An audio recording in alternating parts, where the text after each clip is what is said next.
Good evening दोस्त।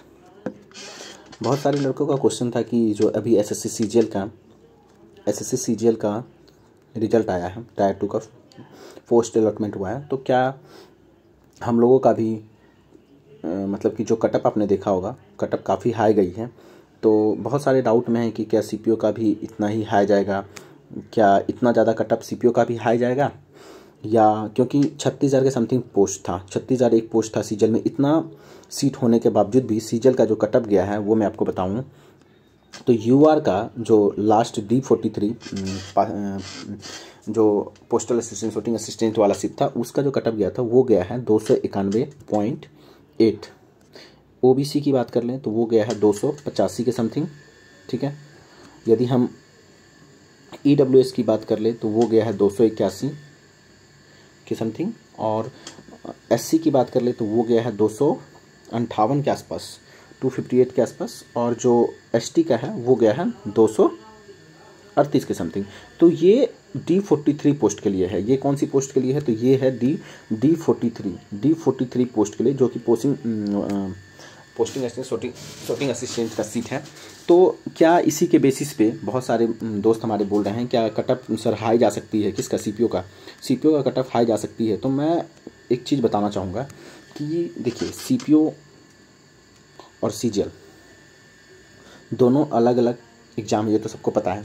दूसरी चीज़ कि यदि हम लोग बात कर लें सीजीएल में, तो आपने इस बार जो मेंस देखा होगा, तो मेंस का जो आपने पेपर दिया होगा, मेंस का पेपर मैंने भी दिया था, हालांकि मैं कंप्यूटर में पीछे रह गया।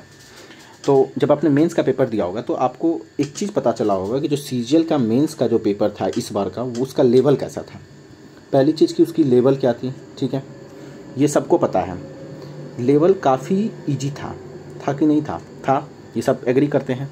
दूसरी चीज़ कि देखो, मैंने तो एसएससी सीपीओ के लिए ही पूरा फोकस था, मेरा मेंस के लिए ही फोकस था, तो मैं उतना क्या, मैंने कुछ पढ़ा ही नहीं था और सीधा मैं सीजीएल मेंस देने चला गया।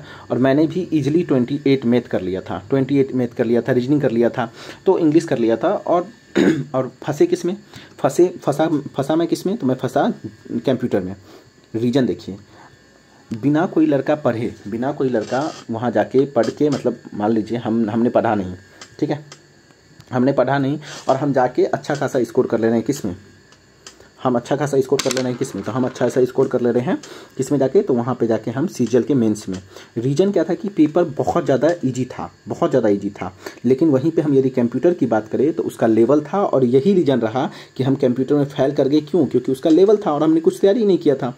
मैंने सोचा वो बेसिक जैसे चल रहा है वैसे ही आ जाएगा, तो वो भी क्वालिफाई हो जाता। बहुत सारे लड़के अच्छे मार्क्स ला के कंप्यूटर में ही तो इस बार रुक गए हैं। तो यही रीज़न है कि पेपर का मेंस का पेपर जो था वो काफ़ी इजी था, ठीक है। सीजीएल मेंस का यदि पेपर जो था वो काफ़ी इजी था, पहली चीज़, ठीक है। हाँ, मैं मानता हूँ कि कंप्यूटर और जो टाइपिंग है वहाँ पे लड़के फंसे हैं, लेकिन आपको पता होना चाहिए कि जो सीजीएल की तैयारी करते हैं, सीएचएसएल की तैयारी करते हैं, उनकी टाइपिंग सही होती है। हाँ, टाइपिंग उनकी लगभग सही होती है। हमारी भी टाइपिंग अच्छी गई थी, मैंने 2003 वर्ड किया था 13 मिनट में, तो टाइपिंग सबकी अच्छी थी, लेकिन कंप्यूटर में फंस गया। तो वही रीजन रहा कि जो अब जो कंप्यूटर अच्छा कर गया है, जो बंदा कंप्यूटर भी पास कर गया और सीजीएल मेंस में अच्छे स्कोर लाए हैं, मतलब एक जनरल सा स्टूडेंट, मैं एक एवरेज स्टूडेंट का बात बता रहा हूँ, उसका भी स्कोर 260 के समथिंग था। जनरल बोल रहा हूँ, एवरेज स्टूडेंट का भी जो स्कोर था सीजीएल मेंस में वो 260 प्लस था। कोई भी जाके, हमारा 276 था, लेकिन मैं कंप्यूटर में फेल कर गया। तो उसी तरह से मैं देखा जाए कि मैं भी तो अब मान के चलो तो मैं भी एवरेज स्टूडेंट हूँ। मैं एक दिन भी नहीं पढ़ा था मैथ्स। सोच लीजिए सीपीओ मेंस के लिए मैं सिर्फ इंग्लिश फोकस था, ठीक है। तो उसके बाद से मैंने पढ़ा ही नहीं था। वहाँ पे गया, मैंने भी इतना मार्क्स लाया, एक दिन एक भी मॉक भी नहीं लगाया था इसका। आप मानो या ना मानो, पर सच्चाई यही है कि एक भी मॉक भी मैंने नहीं लगाया था इसका, फिर भी मेरे मार्क्स आए ना। तो यही रीज़न रहा कि कटअप हाई जाने का। दूसरी चीज़, एक और रीज़न यहाँ पे ये रहा कि देखिए, सीट का जो है पहले ही पोस्ट प्रेफरेंस भरा दिया गया। तो इसमें क्या होता था कि सारा पोस्ट बच्चों को अलॉट कर दिया गया, तो यहाँ पे कुछ पोस्ट खाली नहीं रही, ठीक है। यदि मान लो कोई बच्चे डॉक्यूमेंट वेरिफिकेशन में कोई छट रहा है, तो वो सीट को आगे जाता, कटअप नीचे होता। लेकिन यहाँ ऐसा तो हुआ नहीं। यदि कोई सीट खाली हो जा रहा था, बच जा रहा था, तो उसको यूआर सीट में अदर कैटेगरी वाले को यूआर से दे दिया जा रहा था। लेकिन इस बार तो ऐसा हुआ नहीं। तो ये एक दूसरा रीज़न भी रहा कटअप हाई जाने का। तो बेसिकली यदि हम बात करें तो सीजीएल की बात करें तो कट ऑफ हाई होने के पीछे रीजन रहा पेपर का इजी होना, मेंस पेपर का क्या हुआ, इजी होना। दूसरा एक पोस्ट प्रेफरेंस पहले भरवा लेना ठीक है। तो हाँ, वैकेंसी अच्छी खासी थी लेकिन पेपर बहुत ज़्यादा इजी कर दिया गया था, ये रीजन। अब इसका कंपैरिजन बहुत कोई बोल रहे हैं कि सीपीओ से कंपैरिजन कर रहे हैं, तो कंपैरिजन सीपीओ से नहीं होगा भाई। सीपीओ का पेपर आपने मेंस दिया है, आपने प्री दिया है और एक चीज़ इसमें सबसे बड़ी फैक्टर तो अभी हम लोग का बाकी है। सबसे बड़ा, उसको मैं रेट से ही लिखता हूँ, सबसे बड़ा जो अभी हम लोग का होगा वो है मेडिकल। मैंने पिछले बार मेडिकल दिया है, मुझे पता है मेडिकल कैसे क्या होता है, मेडिकल में कितने लड़के छटते हैं। पिछले बार मेरे बैच में 93 लड़कों को बुलाया गया था मेडिकल में, जिसमें से 62 या 63 के आसपास प्रेजेंट था और क्वालिफाई किए थे 40 लड़के, 41 या 41 के समथिंग लड़के क्वालिफाई किए थे। तो आप जान पा रहे हैं 20% लड़के, 20% से मतलब 40 लड़के क्वालिफाई किए तो लगभग 60% 50% तो या तो आता ही नहीं है। लेकिन हाँ, इस बार हम ऐसा नहीं बोल सकते क्योंकि अटेंडेंस अच्छी गई है, अटेंडेंस अच्छी खासी गई है, तो लड़के मेडिकल में तो आएंगे, लेकिन उसमें से 20 to 30% तो मेडिकल से ही बाहर हो जाएंगे। सबसे बड़ी बात तो ये है, 20 to 30% मैं एक मिनिमम क्राइटेरिया बता रहा हूँ कि उससे लड़के बाहर हो जाएंगे, ठीक है। दूसरी चीज़, हमारी मेंस की पेपर आपने देखा होगा कि वो कैसा है, ठीक है। वो कैसा पेपर था आपको पता होगा कि पेपर हार्ड था, पिछले साल की तुलना में इस साल पेपर हार्ड है, ठीक है। तो मैंने जो कटअप बताया है, आप यदि उस कटअप को पास कर रहे हैं, उस कटअप के आसपास आ रहे हैं, आसपास कहने का मतलब +2 +3 या फिर -2 -3, ठीक है। इतना यदि आप आ रहे हैं तो आप अपने आप को श्योर माने, ठीक है। मैं पिछले साल के बेसिस पे बता रहा हूँ, ठीक है, और मुझे जो भी मेरा आज तक का एक्सपीरियंस रहा है मैं उसको बता रहा हूँ, तो उसके हिसाब से आप श्योर हैं। कहीं से भी ये सही नहीं है कि आपको जो है सीजीएल और सीपीओ में कंपैरिजन करें। इसका कटअप जो पिछले साल से जा रहा है वही जाएगा, ठीक है। इसमें कोई चेंज नहीं होने वाला है। पिछले साल के तुलना से इस बार प्लस तो चांस ही नहीं, पिछले साल की तुलना से -10 हर एक पोस्ट पे आपको दिखने के लिए मिल जाएगा।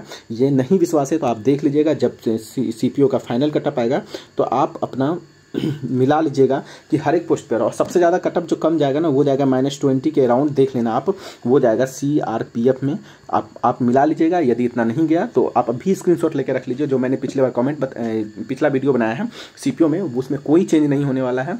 तो आप लोग इस बात को एग्री कीजिए कि कोई चेंजेस नहीं होंगी इसमें। इसका पैटर्न अलग है, इसका मेंस का पेपर अलग हुआ है और आपने सीजीएल मेंस, आप लोग, हमें लगता है कि जितना सीपीओ मेंस का हम बच्चे यहाँ पे बैठे हैं, हमको लग रहा है लगभग सीजीएल मेंस में अपीयर हुए होंगे। तो आपने भी देखा होगा कि वहाँ का पेपर, मेंस का पेपर कैसा था, ठीक है। और इसीलिए मैं बोलूँगा कि आप लोग कुछ ना करें। और हाँ, एक जाते जाते मैं ये बताऊँगा कि मेडिकल को हल्के में नहीं लीजिएगा। मेडिकल जो सीपीओ का होता है वो एक टफेस्ट में माना जाता है कि टफ लिया जाता है। उसमें आप सबसे पहले अभी आप कुछ मत करें, अभी आप अपने वेट को अपने हाइट के अकॉर्डिंग आप हाइट चार्ट देख लें, जाके नेट पर से देखिए और वहाँ से अपना वेट को बस कंट्रोल में रखिए, वेट और नॉर्मल एक्सरसाइज कीजिए, सुबह वॉकिंग कीजिए बस। और हाँ, उसके बाद जब मेंस का रिजल्ट आएगा तो होगा तो आप प्री मेडिकल भी करवा सकते हैं। बहुत जगह 2000-3000 में आपको प्री मेडिकल भी कर देते हैं, सब जगह उपलब्ध होंगे, तो आप वहाँ पे पहले करवा लीजिएगा, तो आपके लिए अच्छा रहेगा, ठीक है। और कटअप की बात जहाँ तक रही, तो कटअप आप लोग ज़रूर जो मैंने बताया है उसी के अकॉर्डिंग आप यदि आ रहे हैं तो आप एकदम सर्टेन श्योर। और मैंने जो बताया है वो डेम श्योर, मतलब कि उसमें आपका यदि उसकी +3 -3, ठीक है, यदि नंबर हैं तो आप अपने आप को एकदम श्योर मानिए कि आप एक SI बनने जा रहे हैं, ठीक है। और सबसे बड़ी बात ये दोस्तों कि मैं एक चीज़ आपको पहले ही बताया था कि चैनल को आप लोग सब्सक्राइब जरूर करें, क्योंकि मैं अभी नया अभी वीडियो बना रहा हूं, तो अभी मेरे पास इतना टाइम भी नहीं है। तो प्लीज़ आप लोग चैनल को सब्सक्राइब करें जिससे मैं मोटिवेट हूं। सब्सक्राइब करने के बाद आप लाइक ज़रूर करें, छोटा सा कमेंट भी करें कि आपको क्या आपने सीजीएल में आपको पोस्ट मिला, यदि मिली तो कौन सी पोस्ट मिली, क्या आप सीपीओ का मेडिकल स्किप करेंगे या नहीं करेंगे, ठीक है। और क्या आपको लगता है कि कटअप हाई जाएगी या फिर मैंने जो बताया वो बात सही है कि नहीं। तो एक प्यारा सा जरूर कमेंट करें, जो भी आपका कमेंट होगा, जो आपका मन करे वो जरूर करें, ठीक है। थैंक यू दोस्त।